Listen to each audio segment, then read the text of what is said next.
If you've noticed that your capacity for deep emotional connection seems to create distance rather than closeness in your relationships, there's a psychological explanation for why emotional depth can paradoxically lead to isolation in a world that often mistakes intensity for instability. You're not too much and you're not broken. You're someone who experiences what researchers call emotional amplitude. Your feelings operate on a broader spectrum than most people's, and your need for authentic emotional exchange runs deeper than surface-level connection. This creates a fundamental mismatch between how you process relationships and how most people approach them, often leaving you feeling understood by few and truly known by even fewer. If this already feels familiar, subscribing helps you understand patterns most people never stop to examine. Psychological research has found that individuals with high emotional depth often possess what's called affective complexity, the ability to experience multiple nuanced emotions simultaneously and process them with unusual clarity. Behavioral studies indicate that roughly 10 to 15% of people operate with this level of emotional sophistication, but the majority of social structures and relationship expectations are built around more straightforward emotional processing. The first thing that sets you apart is your relationship with emotional authenticity. While most people can maintain relationships through shared activities, common interests, or social convenience, you need emotional resonance to feel truly connected. You can't fake enthusiasm for superficial connections, and you struggle to maintain relationships that don't include genuine emotional exchange. This isn't emotional neediness or drama-seeking. Your brain is wired to find meaning through emotional depth, and relationships that lack this component feel hollow, regardless of how functionally successful they might appear. You need to feel seen and understood at an emotional level that goes beyond what most people require or even recognize as necessary. When you meet someone new, you're unconsciously scanning for their capacity to match your emotional range and authenticity. Most people fail this unconscious test, not because they're shallow, but because they operate on a different emotional frequency. You also experience what psychologists call emotional hypervigilance, an acute awareness of emotional undercurrents in yourself and others. You notice when someone's words don't match their energy, when there's unspoken tension in a room, when people are performing emotions rather than feeling them.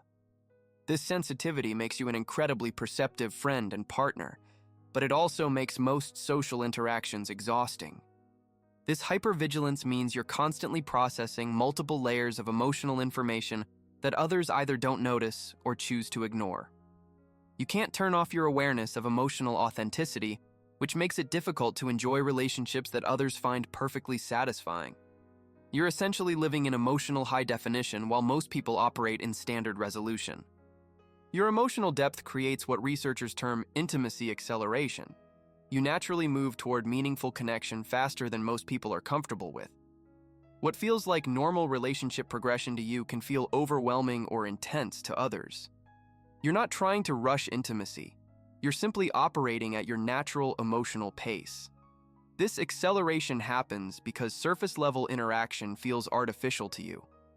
You instinctively want to move past small talk and social pleasantries toward real understanding and genuine emotional exchange. But this natural progression can trigger other people's emotional defenses or make them feel like they're being asked to be more vulnerable than they're ready for. Have you ever been told you're too intense when you were simply being yourself? Here's something most people don't understand. Emotionally deep individuals often have what psychologists call emotional perfectionism, not in the sense of demanding perfection from others, but in needing emotional interactions to feel genuine and meaningful. You can sense when someone is going through the motions of friendship or romance without real emotional investment, and these hollow connections feel worse than being alone. This emotional perfectionism isn't about being difficult or demanding. It's about having a nervous system that's finely tuned to detect authentic emotional connection. Fake enthusiasm, performative care, or obligatory affection actually create stress for you rather than comfort, because your brain immediately recognizes the disconnect between the gesture and the genuine feeling behind it. You likely experience what researchers call emotional isolation in proximity, feeling lonely even when surrounded by people who care about you. This happens because caring about someone and emotionally understanding them are two different things. People can love you and still not comprehend the depth at which you experience life. leaving you feeling fundamentally alone, even in close relationships. This isolation isn't about being ungrateful for the relationships you have. It's about needing a specific type of emotional attunement that's rare to find. You need people who can meet you at your emotional depth without being overwhelmed by it, who can appreciate your intensity without trying to moderate it, who understand that your emotional range is a feature, not a bug. Many emotionally deep people describe feeling like they're speaking a different emotional language than most others. You express care, concern, excitement, or affection with an intensity that can feel foreign to people who operate with more emotional moderation. This language barrier often leads to misunderstandings where your depth is interpreted as drama or your intensity as instability. Your emotional depth also means you process relationship conflicts and disappointments more thoroughly than others. When someone hurts you or a relationship doesn't work out, you don't just feel sad. You feel the full emotional weight of lost potential, broken trust, and unmet understanding. This comprehensive emotional processing can make you seem like you're overreacting when you're actually just feeling the full scope of the situation. Think about whether you've ever had someone dismiss your emotional response as too much when it felt proportionate to you. The reality is that emotionally deep people often end up alone, not because they're incapable of connection, but because they refuse to settle for connection that doesn't nourish their emotional needs. You'd rather be alone and authentic than partnered and emotionally starved. This isn't stubbornness, it's self-preservation. Your aloneness often stems from what psychologists call emotional integrity, an unconscious commitment to honoring your authentic emotional experience even when it would be easier to moderate yourself for social acceptance. You can't fake emotional connection, and you won't pretend to be satisfied by relationships that don't meet your need for genuine understanding. None of this is random. It's a consistent psychological pattern that explains why depth and connection don't always correlate the way you'd expect.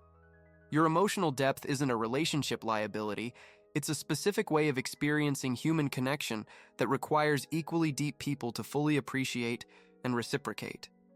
Understanding this about yourself explains why you've felt lonely in relationships that looked good on paper, why you prefer solitude to superficial connection, and why the few people who truly understand you become incredibly important to you.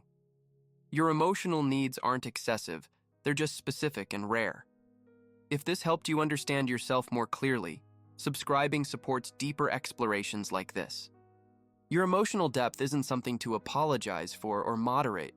It's a profound way of experiencing life that, when honored, leads to the kind of authentic connections that most people spend their whole lives searching for.